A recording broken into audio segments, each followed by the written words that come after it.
church or monastery was used by the wooden soldier and sick soldier as Napoleon withdrew by his clan.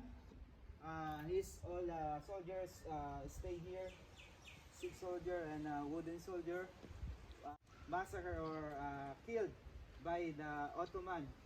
So ang namumuno noon sa Israel before is Ottoman. Okay? So pinatay lahat ng mga sundalo dito na mga sakit. At itong building na to or church na to is giniba nila. So hindi na po ito yung original na ano nila na building. So kung makikita nyo may mga ayan.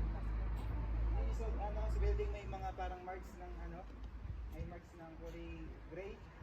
So ayan yung mga remains ng natirang church. Okay, so and also this grotto. So ito yung palatandaan na naging nila to, shelter ng mga soldier nila. And sa biblical events naman, sa nangyari dito, okay, so sino dito familiar kay Elijah? Sabi ko nga, ang Israel nagkaroon ng dalawang kingdom. So kingdom of Judah and kingdom of Israel. So ang pinaka-kingdom of Israel is in Samaria. So nasa central region siya. Okay, so ang sakop ng kingdom of Israel is half ng central region. Yan yung Hebron, Nablus. Okay, hanggang dito. So napunta dito si Asa. Okay, para hanapin si Elijah. Kasi that time akala niya si Prophet Elijah ay nanggugulo sa Israel.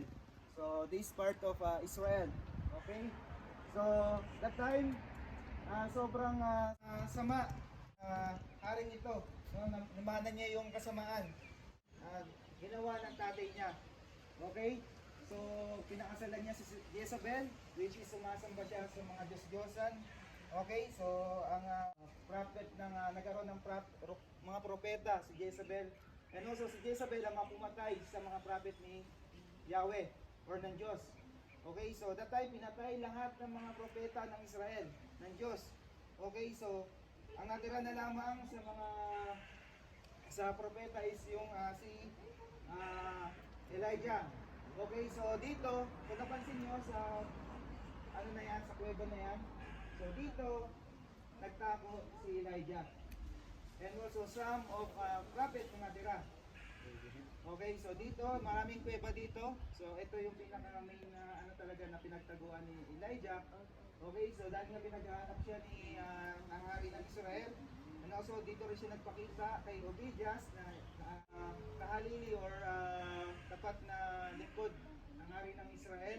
Okay, so sinabi niya magpakita sa akin ang hari ng Israel upang sa ganoon magtuos kami ng kanyang mga propeta. Okay, so dito niya sinabi na magtuos ang 450 na propeta ni Jezebel or ni Asherah and 400 na propeta ni Baal. Okay, so pero hindi dito nangyari yung labanan nila. Nabasa natin. So dito lang niya sinabi.